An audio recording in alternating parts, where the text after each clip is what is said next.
नमस्कार, आप देख रहे न्यूज 18। मैं हूं आपके साथ मेनका चौधरी। रात के 9 बज गए हैं, यानी कि वक्त लाख टके की बात का। और लाख टके की बात में आपके साथ मैं हूं अनुपम। लाख टके की बात में आपको दिखाएं मोदी की शपथ कर्म पथ से विजय पथ, जिसमें आपको दिखाएंगे पूर्वांचल फतेह के लिए पीएम मोदी का चुनावी शंखनाद कितना असरदार है। बात करेंगे वंदे भारत गीता प्रेस 24 का सियासी संदेश, जिसमें सौगात से लेकर गोरखपुर के सियासी समीकरण को भी समझाएंगे। और बात करेंगे विरोध का क्यूआर कोड मस्जिद प्लान डिकोड, कैसे यूसीसी के खिलाफ अब खास वर्ग को भड़काने का प्लान बन रहा है और कैसे मस्जिद से विरोध की आवाज को मजहबी रंग देने की कोशिश हो रही है। वहीं बात होगी दिल्ली में दरबार हिंदुत्व की हुंकार, लेकिन उससे पहले आज की सुर्खियों पर डाल लेते हैं एक नजर। Headlines presented by Uttaranchal university Dehradun, NAC A+ accredited university.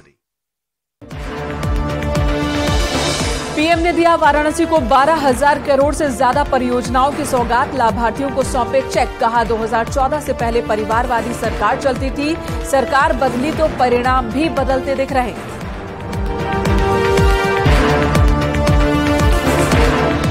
Varanasi में सीएम योगी का बयान, कहा काशी विश्वनाथ धाम दुनिया को कर रहा आकर्षित, पीएम मोदी के नेतृत्व में मिली नई पहचान।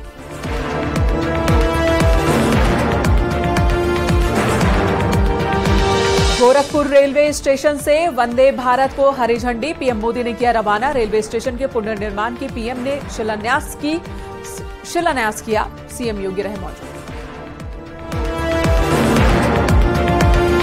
गोरखपुर गीता प्रेस में शिव पुराण का पीएम मोदी ने किया विमोचन। का श्रीमद् भागवत गीता से हमें मिलता है विश्वास, जहां गीता है वहां है श्री कृष्ण।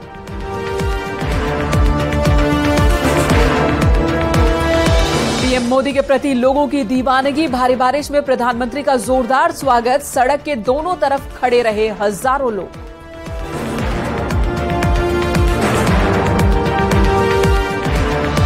बीजेपी केंद्रीय संगठन में बदलाव, राजस्थान, एमपी, तेलंगाना, छत्तीसगढ़ में चुनाव प्रभारी की नियुक्ति। भूपेंद्र यादव मध्य प्रदेश तो प्रहलाद जोशी को राजस्थान की कमान।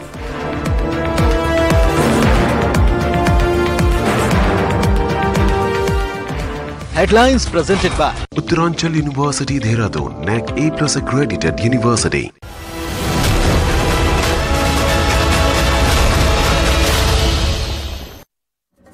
तो विस्तार से देखते हैं खबरें। पीएम मोदी वाराणसी दौरे से पहले गोरखपुर में थे, जहां पर उनका भव्य स्वागत हुआ।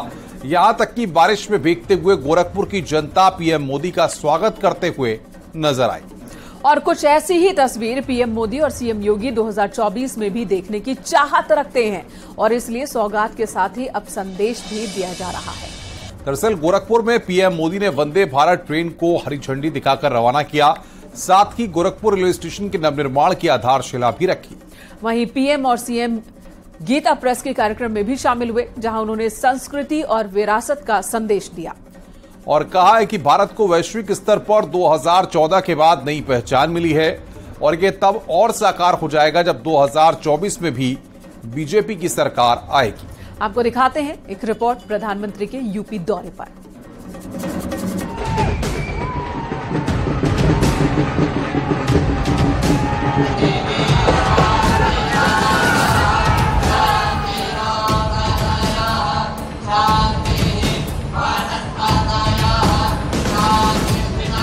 कभी पूर्वांचल, कभी पश्चिम, कभी हाईवे, कभी एक्सप्रेसवे, कभी एम्स, कभी रेलवे। ये यूपी की तरक्की की तस्वीर है, जिस पर नजर है खुद देश की मुखिया प्रधानमंत्री नरेंद्र मोदी की। ये नया भारत, जिसमें समग्र विकास की अवधारणा चरितार्थ होती हुई दिखाई दे रही है, तो साथ साथ भारत की गौरवशाली आस्था और विरासत को भी एक नई पहचान मिली है। उत्तर प्रदेश को हिंदुस्तान की तरक्की का इंजन बनाने में मोदी योगी की जोड़ी हर उस योजनाओं का लोकार्पण कर रहे हैं, उस प्रोजेक्ट को हरी झंडी दिखा रहे हैं, जिससे विकास की रफ्तार वंदे भारत एक्सप्रेस की हो। और ऐसा ही कुछ नजारा गोरखपुर में भी दिखा, जब पीएम मोदी ने गोरखपुर वासियों को वंदे भारत एक्सप्रेस की सौगात दी। वंदे भारत ट्रेन ने देश के मध्यम वर्ग को सुविधाओं और सहूलियतों के लिए एक नई उड़ान दी है। एक समय था जब नेता लोग चिट्ठियां लिखा करते थे कि हमारे क्षेत्र में इस ट्रेन का एक जरा हॉल्ट बना ले, उस ट्रेन का हॉल्ट बना ले। आज देश के कोने कोने से नेता मुझे चिट्ठियां लिखकर कहते हैं कि हमारे क्षेत्र से भी वंदे भारत चलाइए। ये वंदे भारत का एक क्रेज है। इन सारे आयोजनों के लिए मैं गोरखपुर के लोगों को, देश के लोगों को बहुत बहुत बधाई देता हूं। प्रधानमंत्री जब सौगातों की पोटली लेकर गोरखपुर पहुंचे तो स्वागत में पूरे सनातनी उमंग में नजर आए और मोदी की गूंज से उस चुनावी शोर को और तेज कर दिया, जिसका पूर्वांचल से आगाज हो रहा है।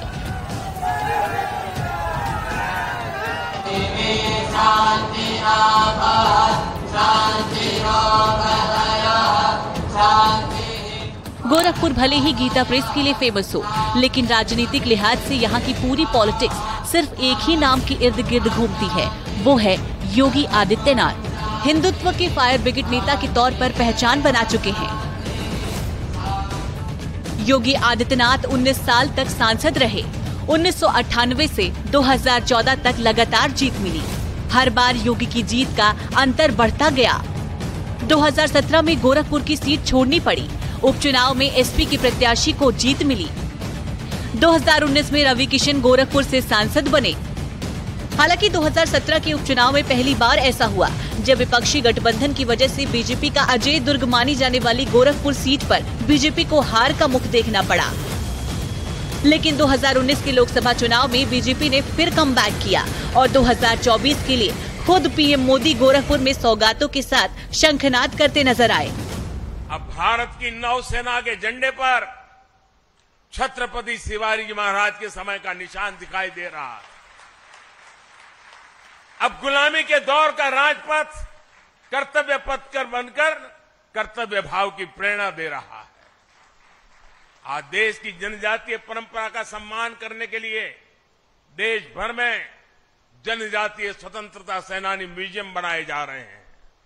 हमारी जो पवित्र प्राचीन मूर्तियां चोरी करके देश के बाहर भेज दी गई थी, वो भी अब वापस हमारे मंदिरों में आ रही है।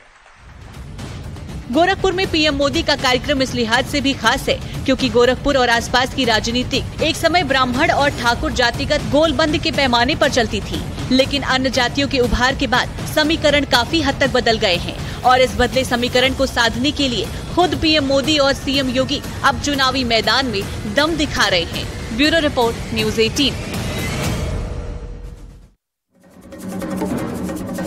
पीएम मोदी का क्रेज देखने को मिला गोरखपुर में, तब जब भारी बारिश के बीच भी गोरखपुर की जनता सड़कों पर डटी रही और बारिश के बीच पीएम मोदी का दीदार करती दिखी। यानी इस तस्वीर से 24 की तस्वीर भी साफ हो जाती है कि गोरखपुर की जनता का मूड क्या है। अगर गोरखपुर के सियासी समीकरण को हम समझे तो गोरखपुर लोकसभा में 5 विधानसभा की सीटें हैं, जिसमें से कैंपियरगंज विधानसभा सीट बीजेपी के पास है। पिपराइच सीट पर बीजेपी के ही विधायक हैं, तो वहीं गोरखपुर शहर सीट पर बीजेपी का कब्जा है और गोरखपुर ग्रामीण सीट से बीजेपी के पास है ये सीट भी, यानी कि सहजनवा विधानसभा सीट के साथ ही सभी 5 विधानसभा सीट बीजेपी के ही पास है। और किस तरह का क्रेज प्रधानमंत्री को लेकर गोरखपुर वासियों के मन में, इन तस्वीरों के जरिए आप देख सकते हैं। पीएम मोदी कर्म पथ से विजय पथ की ओर बढ़ रहे हैं और इसका आगाज भी उन्होंने बाबा विश्वनाथ की धरती से किया है, जहां करोड़ों की सौगात के साथ ही पीएम मोदी ने 24 पर बात की और जनता को गारंटी दी।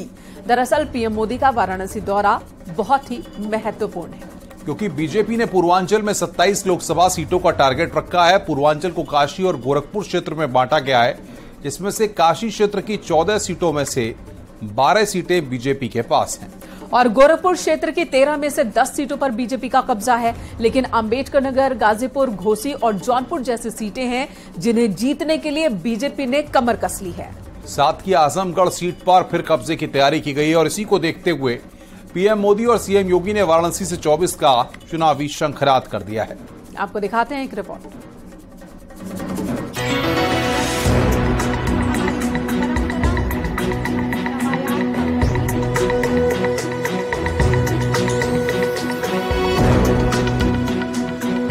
हरा हरा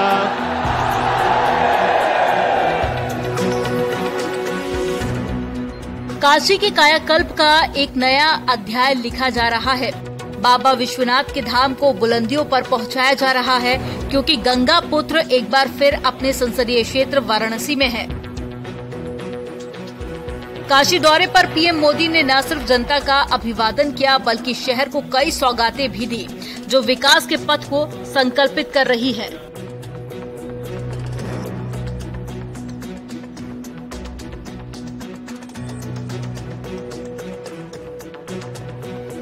दो 2014 और 2019 में जिस सीट से चुनाव लड़कर नरेंद्र मोदी प्रधानमंत्री की कुर्सी पर बैठे, एक बार फिर उसी काशी से 2024 का चुनावी शंखनाद हुआ।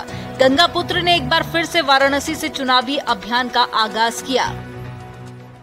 इस बार बाबा के दर्शन के लिए रिकॉर्ड संख्या में श्रद्धालुओं का आना तय है,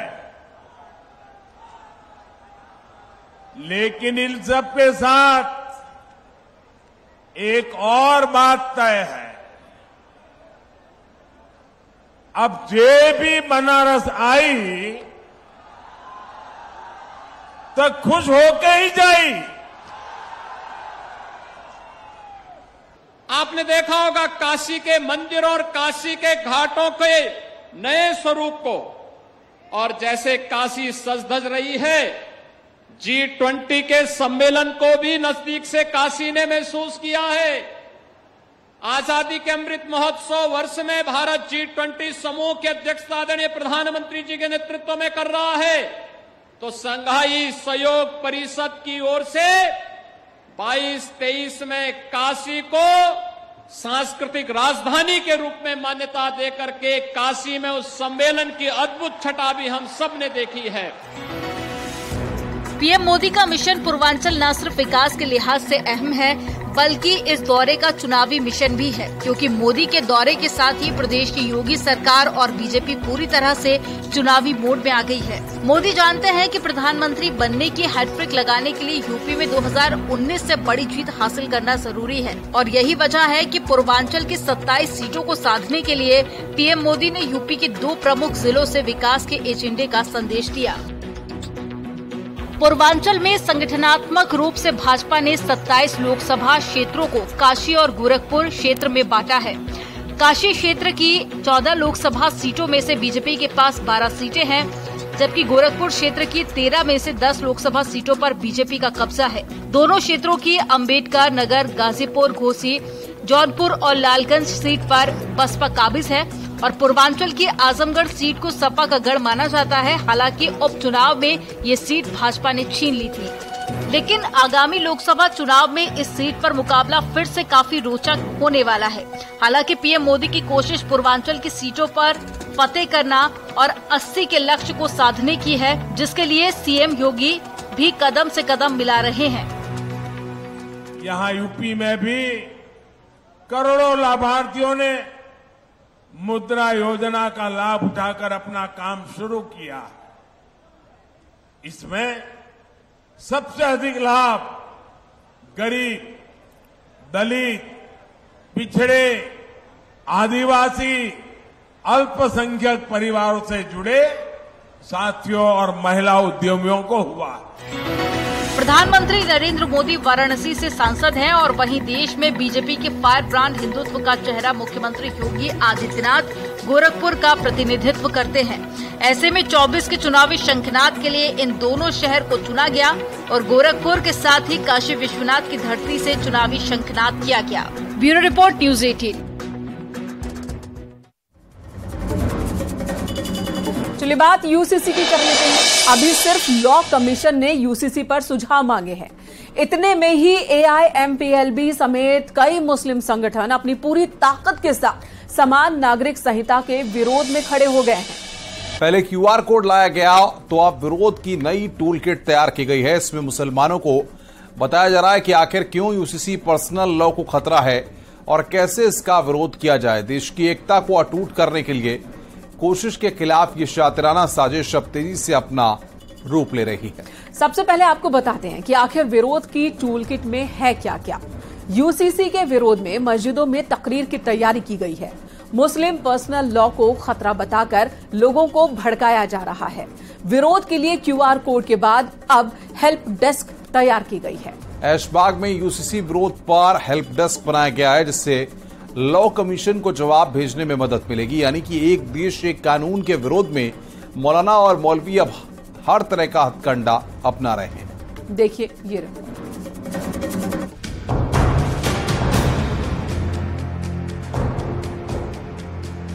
all India Muslim personal law board ने मुल्क भर के तमाम मसाजिद के इमामों से अपील की कि आज जुमे के अपने खुतबे और तकरीर में लोगों को मुस्लिम पर्सनल लॉज से वाकिफ़ कराएं और यूसीसी की हम लोग क्यों मुखालफत कर रहे हैं उससे वाकिफ़ कराएं।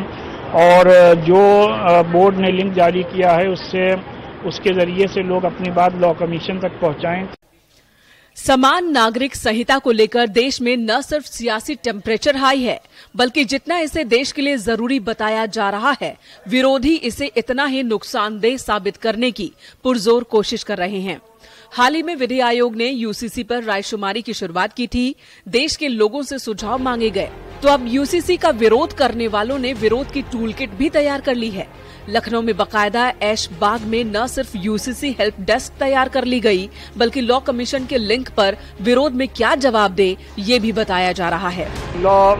मुस्लिम पर्सनल लॉ बोर्ड ने इस सिलसिले में एक लिंक जारी किया है, क्यूआर कोड जारी किया है कि आप उस लिंक पे जा करके या उस क्यूआर कोड को स्कैन करके आप अपने ईमेल के जरिए से लॉ कमीशन तक अपनी बात बआसानी पहुंचा सकते हैं। और इस सिलसिले में यहाँ पर हेल्प डेस्क भी बनाई गई है, जिससे कि जो लोग ईमेल सही से ऑपरेट नहीं कर सकते हैं वो भी अपनी बात बआसानी एक जमहूरी तरीके से, एक डेमोक्रेटिक तरीके से लॉ कमीशन तक पहुँचाएँ, जिससे कि लॉ कमीशन को इस बात का एहसास हो कि हज़ारों नहीं, लाखों नहीं, बल्कि करोड़ों की तादाद में लोग इस मुल्क के बाशिंदे यूसीसी के खिलाफ हैं। और 5 साल पहले भी आप लोग जानते हैं कि एक्सरसाइज की गई थी, पर्सनल लॉ बोर्ड ने अपनी तमाम बातें लॉ कमीशन तक पहुंचाई थी। जिक्र गांधी का और मुखालफत देश की एकता को और मजबूत करने के लिए लाए जाने वाले कानून का। आपको बताते हैं यूसीसी के विरोध की इस टूल किट में क्या है। यूसीसी के विरोध की टूल किट। मस्जिदों में यूसीसी के विरोध में तकरीर, लोगों को बताएं मुसलमानों के लिए नुकसानदेह है ये। ऐशबाग में यूसीसी के विरोध में हेल्प डेस्क खुला, लॉ कमीशन को सुझाव में यूसीसी का विरोध करें। पहले क्यूआर कोड और अब नई टूल किट। यूसीसी के विरोध में बात सिर्फ इतनी ही नहीं है। विरोध के ये सुर खुद को मुस्लिमों का ठेकेदार बताने वाले हर मौलाना की तरफ से उठ रहे हैं। इतिहास का हवाला देकर तकरीर हो या मुसलमानों के पर्सनल लॉ को खतरा बताकर विरोध किया जाएगा। ये लोग हर दरवाजा खटखटा देना चाहते हैं। जिम्मेदार शहरी होने के नाते अपने मजहब पर अमल करने की जो गारंटी हमारे मुल्क के कॉन्स्टिट्यूशन ने दी है वो बरकरार रहे, ये हम सबकी कोशिश है। एक तरफ एक देश एक कानून की बात कुछ लोगों को पच नहीं रही, तो वहीं बीजेपी की तरफ से विरोध करने वालों पर करारा पलटवार किया गया है। मोहसिन रजा ने ऐसे लोगों को मौका परस्त बताया, साथ ही कहा कि खुद को मुस्लिमों का ठेकेदार मानने वाले कुछ लोगों को अपनी दुकानों पर खतरा मंडराता दिख रहा है। All India Muslim personal law board जो एक मौलवी पर्सनल लॉ बोर्ड है, वो दबे कुचले भोले भाले पिछड़े मुसलमानों का शोषण करता रहा है हमेशा से, जब से ये संस्था उन्होंने बनाई है। और आज यूसीसी के विरोध में ये इसका सहारा लेते हुए मस्जिदों से ऐलान करेंगे। अब ये मस्जिदों तक पहुंच गए हैं। अपनी निजी स्वार्थ के लिए ये दबे कुचले मुसलमानों को एक समान अधिकार नहीं देना चाहते। ये अपनी दुकानें चलाना चाहते हैं, अपने दबाव में रखना चाहते हैं दबे कुचले पिछड़े मुसलमानों को, क्योंकि आज उनके अधिकार मिल रहे हैं उनको आदरणीय मोदी सरकार में। अभी सिर्फ समान नागरिक संहिता पर सुझाव ही मांगे गए हैं। पहले से ही साफ है कि लॉ कमीशन देश के नागरिकों से रायशुमारी के बाद ही आगे बढ़ना चाहता है, लेकिन कुछ लोगों ने इस पूरे मामले को हिंदू मुसलमान का रंग देकर विवादों में इसे ला दिया। देश के हर नागरिक को बराबरी का मौका मिलना शायद ऐसे लोगों को अपनी मौका परस्ती की दुकान पर खतरा नजर आ रहा है। Bureau report, news 18।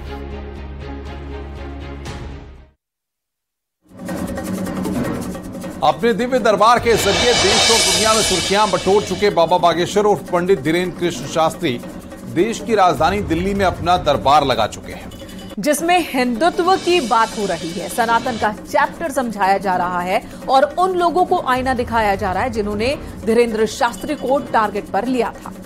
अपने दिव्य दरबार में धीरेन्द्र शास्त्री ने अपने विरोधियों को चुनौती दी और कहा कि जब तक धीरेन्द्र कृष्ण को खत्म करोगे तब तक घर घर धीरेन्द्र कृष्ण आ जाएंगे। आपको रिपोर्ट दिखाते हैं कि कैसे दिल्ली दरबार से हिंदुत्व की हुंकार भरी धीरेन्द्र शास्त्री ने।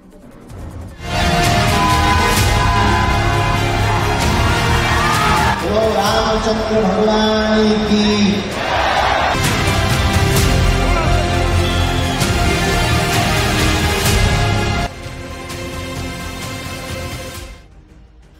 सनातन के सच्चे पुजारी बाबा धीरेन्द्र शास्त्री का दिव्य और भव्य दरबार देश की राजधानी में लग चुका है।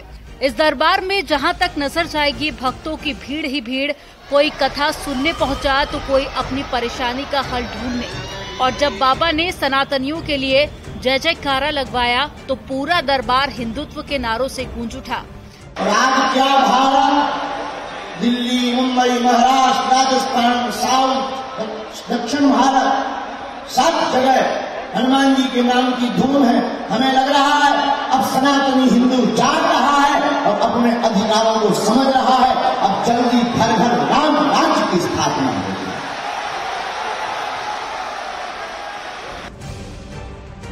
बागेश्वर धाम के धीरेन्द्र शास्त्री उस समय देश और दुनिया में सुर्खियों में आ गए जब तमाम विरोध के बावजूद मुंबई में उनका दरबार सजा।